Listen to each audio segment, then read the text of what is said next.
What is up, YouTube? It is your boy King Beam, aka the biggest Star Wars fan you'll ever meet. And today we're going to be talking about Tales of the Jedi. It came out yesterday, I believe. Yes, came out yesterday. And, you know, it kind of just solidifies Dave Filoni as the GOAT. He does it over and over again. And he's just the GOAT of Star Wars at this point. Tales of the Jedi, it's a 6-episode miniseries about the Tales of the Jedi, and it's really good. I'm gonna just go through each and every episode, review, talk about it, what I liked, what I didn't like. I mean, I didn't not like anything for real, so I'm gonna just give it a whole bunch of praise. But yeah, before the video starts, drop a like, subscribe, trying to hit 500 subs by December 31st. So press the buttons down below, support, you know the vibes. All right, let's get into the video. So the first episode, it was about how Ahsoka, her family found out she had the Force, right? And she was like a baby. She used the Force on this big tiger thing and made it not kill her because, the Force and nature, it's all connected, and that was really cool. Her family was like, whoa, she's a Jedi. Yeah, it was it wasn't like bad or anything, but it was a good little introduction into the mini series. But the next few episodes, what I really liked, the next episode, there was this senator's son was being held captive by this group of people on this planet, and so Jedi Master Dooku, I don't know if his name was Count Dooku as a Jedi, but I know his name is Dooku, of course. But him and his Padawan Qui-Gon Jinn, it was cool to see them, Master and Apprentice. Cool to see Dooku with his blue lightsaber, But I really like this episode because we get to see how Dooku's thoughts really started to begin and why he became a Sith Lord in the first place, because he was being held captive by these people, but the people were holding the senator's son captive because they weren't getting resources from the senator. He was supposed to, he's as a senator, you're supposed to help the people out that you rule over, but he wasn't doing anything. They're just sitting up in their high chairs on Coruscant. They don't really care about the people that are poor in the galaxy, so they kidnapped the dude's son so that they could get some money so that they could provide for their families. And Dooku is he agrees with the methods that they used, and then the senator shows up and he starts shooting at Dooku and Qui-Gon because Dooku's we're not gonna just release him. He's trying to help the people out and get them to get their money, but the senator dude's not really rocking with that. So he's like, yo, shoot him.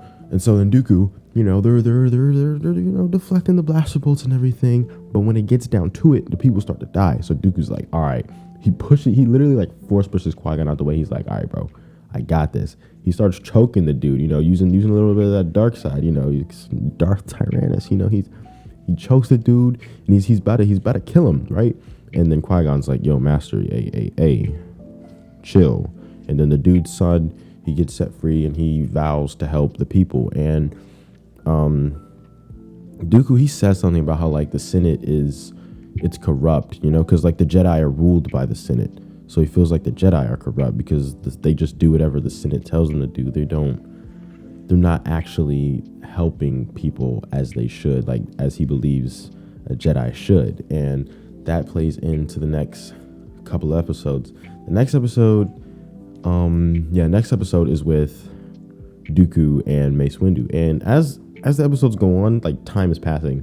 It's pretty cool to see because Dooku, he starts to get his iconic beard, but it's black at this point because he's young. He's not young, but he's not old Count Dooku in Clone Wars.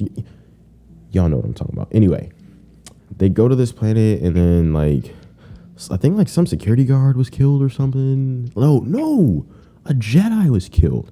And so then Dooku forces this guy I think it was the center. I don't know. He forces him to take him to where the Jedi died at.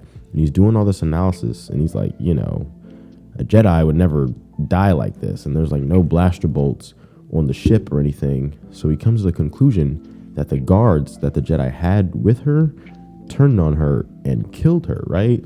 And so then, because this whole mission was to get her body back, but like apparently the Jedi High Council told him not to do this, but like Dooku was like, he doesn't care, he wants to do what's right in his mind. So stuff goes down, people die, and they get the body back. But when they get back after the funeral, he finds out that Mace Windu has been appointed, because the lady that died was on the High Council, the Jedi Council.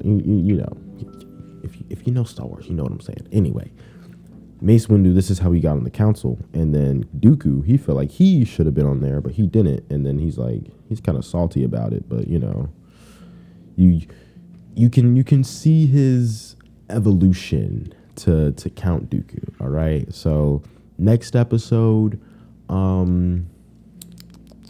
what happens in the next? Oh yeah, next episode I really enjoyed. Next episode, when it first starts, it's the point where Qui-Gon comes back to the temple, and he tells the council about how he fought Darth Maul and how he experienced a Sith Lord in person. And of course, Dooku believes his Padawan, and because at this point we all know Dooku, he's in with the Sith, so he knows about the Sith because he is one basically at this point. But he sides with Qui-Gon, and then no one wants to believe him. And, he makes some comment about the Jedi, but you can, the words he uses, you can really tell his disdain for the Jedi. And so Yaddle was really on this man. She's really following him everywhere for some reason. Every time Dooku is doing something, Yaddle just shows up, and I'm like, okay, bro, what does Yaddle want? She's literally following Dooku everywhere he goes. And so, I forgot to mention, at the beginning of the episode, we get to see the part where Dooku erases Kamino from the Jedi archives, because in episode 2 Kenobi couldn't find it because Dooku deleted it, lore. Anyway, we get to the point where Qui-Gon dies. Dooku doesn't attend the funeral because he's pissed off or whatever, and then he goes to Palpatine. He's like, yo, you ain't have to kill my Padawan like that, because we all know, because you can see Dooku's influence on Qui-Gon, even in the movies. Qui-Gon, he wasn't really, the council didn't like him, and I get the feeling that he didn't really like the council, and I feel like it was kind of Dooku's influence on him growing up, because you get to see that in this, and it's really good. And he felt like Qui-Gon could have helped them in their little Sith takeover thing, but now he's dead and he's a little mad. And then he went, when he went to go meet with Palpatine, Yaddle followed him because Yaddle is dumb. So then she's like, yo, you can't be doing this stuff, Dooku. And then Dooku, he fights her and wins. Yaddle gets rocked, and there's this really, I like this line. Yaddle was like, oh my gosh, you've created so much, the stuff you've been doing. What did she say? She said, oh yeah, she said the stuff that you've been doing has created so much suffering for everyone. And then Dooku's like, well, allow me to give you peace. And then cuts her head off. I thought that's really cool. But yeah, you get to see, it's cool to see Dooku's full evolution from Jedi to Sith, but I feel like he's making some valid points. Even that's kind of why Ahsoka left, because she didn't feel like the Jedi were being Jedi that they should be, so she just left. But he decided to become a Sith so that he can make a change. But I feel like Dooku's kind of like Snape in Harry Potter. If you know, you know. We're on the same wavelength. Next episode, I think, is my favorite episode. Anakin, he didn't feel like, because Ahsoka, she was going through this test where she had to block blaster bolts from the little training droids in the Jedi Temple, and he was like, that's not a good enough test to test a Jedi. I don't think just because you did good on that, you're doing good as a Jedi. So he puts her in a he surrounds her with clone troopers, and he tells them to set their bullets to stun, and they all just start shooting at her, and she's supposed to be able. He said that she should be able to sense the moment before someone pulls the trigger, she should sense it and then block it, and she gets knocked down time after time after time after time. And then one time after she gets knocked down, there's this really cool transition where she gets back up, and it's like years later when she has her second lightsaber, because like before she would last like 5 to 10 seconds, but now in the future she's lasting up to 10, not 10, up to 5 minutes, like deflecting all the blaster bolts and stuff. And it's really cool to watch. And then they give me some PTSD, making me sad. Once she gets knocked down again, when she wakes back up, we flash forward to Order 66, and that one scene right before they go before all those clone troopers in the last episode of season 7, where they're about to go for all the stormtroopers, not clone troopers, and they're waiting for her. And Rex walks out, and he has like his gun to her head because they're about to like try to escape. And he's like, I hope all that training comes in clutch, or he said something, but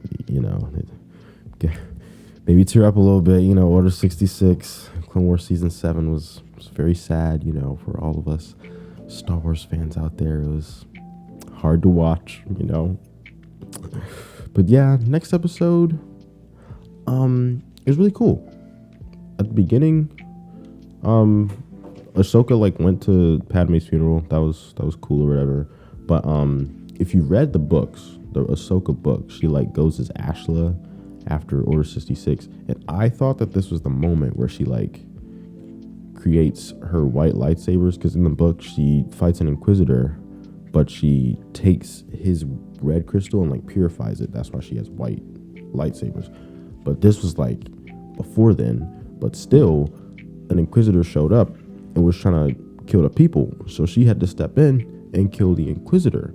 And I didn't know she had murked 2 Inquisitors pre-Star Wars Rebels. Ahsoka just been out here doing that because she's her for real, And Ahsoka's just a really cool character.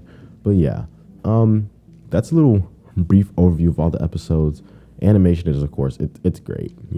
Disney, they did a good job with this one. Dave Filoni, he's the GOAT. Yeah, this is just some solid Star Wars stories, and it's good to see good Star Wars content. This, Andor, thank you, because Book of Boba Fett and Kenobi, and even Bad Batch, I feel like they were all just mid, But this is a Star Wars that I like. It's good. It's nice and short, kept to the point, good stories, good animation. It's really good. And shout out to Disney and Dave Filoni for bringing us this masterpiece of a mini series. If you haven't watched it, go watch it. Yeah, that's it for today's video. Like I said earlier, please drop a like and subscribe. We're trying to hit 500 subs by December 31st. And yeah, go watch the show. Have a great day. Peace out.